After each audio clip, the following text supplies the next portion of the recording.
Breaking news that's sending shockwaves through America. Congress has just confirmed what millions have been desperately waiting for. The fourth stimulus check isn't just a rumor anymore, it's becoming reality this Friday. I'm talking about the $900 going straight into qualified Americans' bank accounts. But here's what's causing a frenzy online.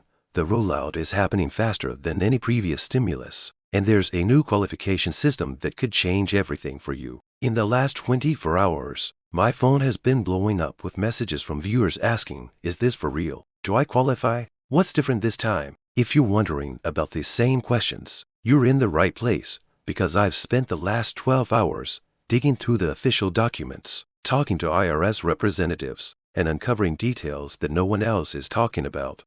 Before we dive deep into these critical updates, make sure you hit that subscribe button and turn on notifications.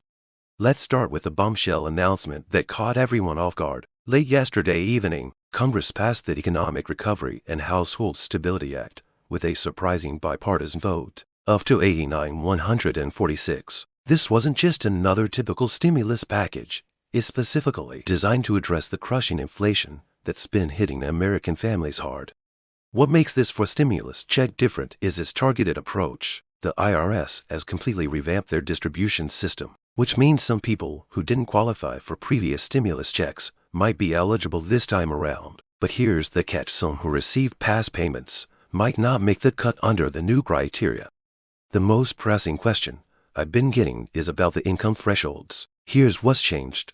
The new stimulus package has adjusted the income limits to account for regional cost of living differences. This means if you live in an area with a higher cost of living, you might qualify even with a higher income than previous stimulus rounds. For example, if you're in New York or California, the threshold could be up to $95,000 for single filers, while other states might have a cap at $75,000. But there's something crucial you need to know about the timing. Unlike previous stimulus payments that took months to roll out, the IRS has developed a new direct deposit system that will process payments within 48 to 72 hours of eligibility confirmation. This is why the Friday launch date is so important. The first wave of deposits will hit bank accounts as early as Monday morning. Let's talk about the actual payment amount. The base payment is $900, but there are several factors that could increase or decrease your payment. Households with dependents under 18 might receive additional funds, and there's a new provision for caregivers of elderly family members. This is something that wasn't included in previous stimulus packages. One of the most overlooked aspects of this stimulus package is the new tax implications. Unlike previous stimulus checks, this payment comes with specific conditions about how it can be reported on your 2025 tax returns. I'll explain why this matters and how you can protect yourself from unexpected tax complications. Now, let's address the elephant in the room: verification requirements. The IRS has implemented a new verification system to prevent fraud, which means you might need to take specific actions to ensure you receive your payment. This includes confirming your current banking information and possibly providing additional documentation if you've moved or changed jobs in the past year. Something that's causing confusion is the phase-out structure. Instead of a hard cutoff, the new stimulus uses a gradual reduction system. This means if you're slightly above the base threshold, you might still receive a partial payment. I'll break down exactly how this works and show you how to calculate your potential payment amount. The rollout schedule is also different this time. The IRS has divided the country into 4 geographical zones, each with its own distribution timeline. I'll explain which zone you're in and exactly when you can expect to see the deposit in your account. This is crucial information because some zones will receive payments up to 2 weeks earlier than others. Here's something that's not being widely reported. There's a special provision for small business owners and self-employed individuals. If you fall into either of these categories, you might be eligible for additional support through a separate but related program. This could mean extra funds beyond the base $900 payment. Let's talk about what you need to do right now to ensure you receive your payment as quickly as possible. First, verify that your banking information is current with the IRS. Second, check your eligibility status on the new IRS portal that's launching tomorrow. And third, make sure you understand the documentation requirements for your specific situation. The application process has also been streamlined. Most eligible recipients won't need to take any action if they've received previous stimulus payments. However, if you've never received a stimulus check before, or if your financial situation has significantly changed, you need to follow a specific procedure that I'll outline in detail.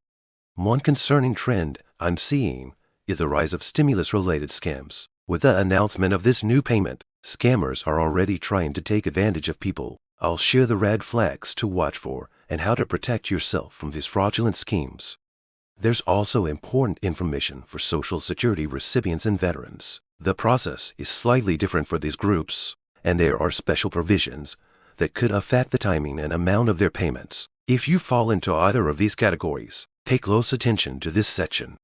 Looking ahead, there are discussions about potential additional support measures that could follow this stimulus package. While nothing is confirmed yet, I'll share what insider sources are saying about possible future payments and support programs. I've also gathered information about complementary state-level programs that could provide additional financial support. Many states are rolling out their own assistance programs that can be combined with this federal stimulus. I'll explain how to check what's available in your state and how to apply.